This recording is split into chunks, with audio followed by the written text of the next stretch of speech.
So, again, my question, Your Honor, where exactly in Section 8A does it say that AMLA, AMLC, may refuse a lawful subpoena from this court, Your Honor? Thank you for that question, Your Honor. Unang-una, sagutin ko lang po yung pretense ng inyong tanong. No? Sabi niyo, this is a constitutional body, hindi po ba?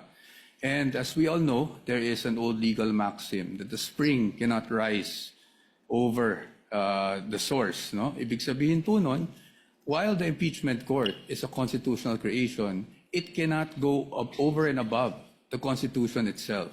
And when we talk about the impeachment court under Article 11, we cannot read that in isolation. We have to also give due regard for all other provisions of the Constitution, specifically the Bill of Rights, kung saan due process ay isang bagay na nakatatak po doon at pinapakita doon, ano bang ibig sabihin ng due process? Due process is, kasama po sa kalakip ng due process, ay ang bawat na nasasakdal ay meron ding pribilehiyo na maging maprotect o maproteksyonan ng mga batas na isinagawa ng mismong Kongreso. So now let's go on to Section 8A. No? As you can see, Your Honor, that is at least for our position, it's an absolute prohibition. Unlike other laws where they created, for example, in the Bank Secrecy Law, meron nakasulat doon, aaminin natin, in cases of impeachment is an exception. Pagdating po dyan, wala po ni isang exception. It could have been easy, especially since this is a 2021 amendment. No? It could have been easy for Congress to have cited impeachment as an exception if it did actually wish to do so. But it did not, Your Honor. And it is our position that if we were to compel and issue a subpoena against these AMLAC records, we're actually compelling the officials to violate this very section of the law. And that is why we are saying na pagdating sa 8A, absolute po yan. It does not say that there's any exception if any court processes are actually issued to compel the production of these documents.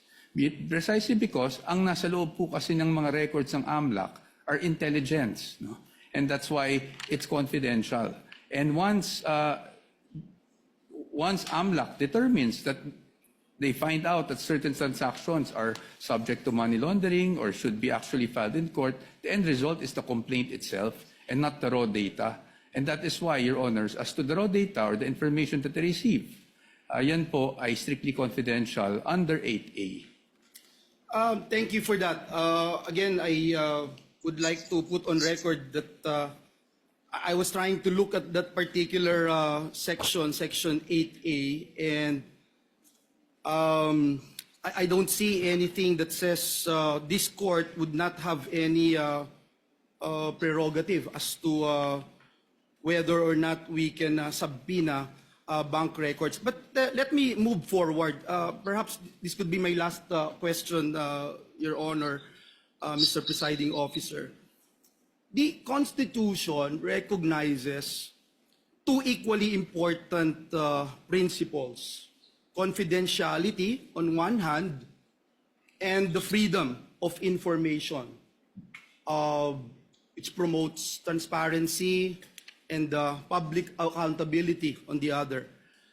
So, Attorney Poa, gusto ko lang pong malinawan for the benefit of this representation and our dear colleagues here, being senator judges, may legal distinction po ba between disclosure of information to the general public and the limited production of records solely to this impeachment court in the exercise of its constitutional function? Because we understand that the principle of freedom of information is rooted in transparency and public accountability, especially po when the conduct of a public officer is under constitutional scrutiny. Now, if confidentiality is the concern, would you agree, Attorney Poa, that this impeachment court can impose safeguards on the use and disclosure of the records? Kung maaari naman po na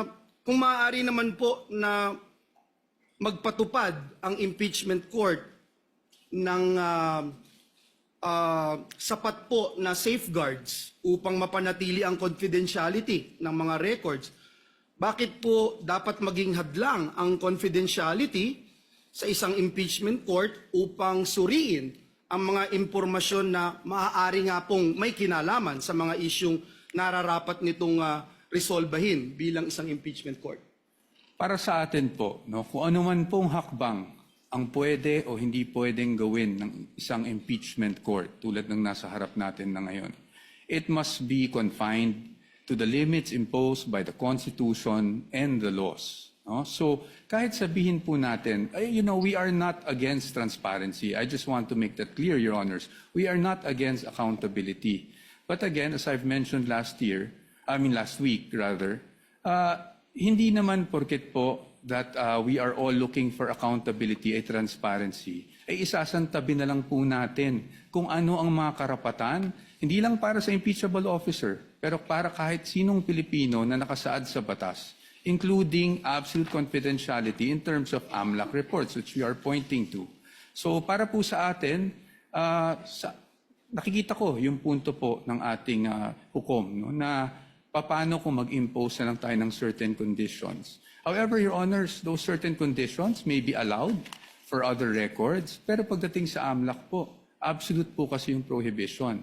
And if we were to amend or at least suspend the provision of 8A, then it is as if this honorable court is actually doing some sort of judicial legislation, no? Because we are technically suspending this law for a specific person na hindi natin pwedeng gawin sa iba. That is why, ang sa akin lang po, ang sa amin, sa punto ng depensa, is, paano po yun? Meron po bang instances na papayagan na lang natin, isang tabi natin yung batas, at merong instances na hindi? I think, Your Honors, we feel, the defense feels, Your Honors, that in the search for truth, transparency, accountability, we must still work within a framework, which means that we must work within the limits imposed by the Constitution, the laws, and the rules of the land. Yun lang po, Your Honor. Salamat po, Attorney.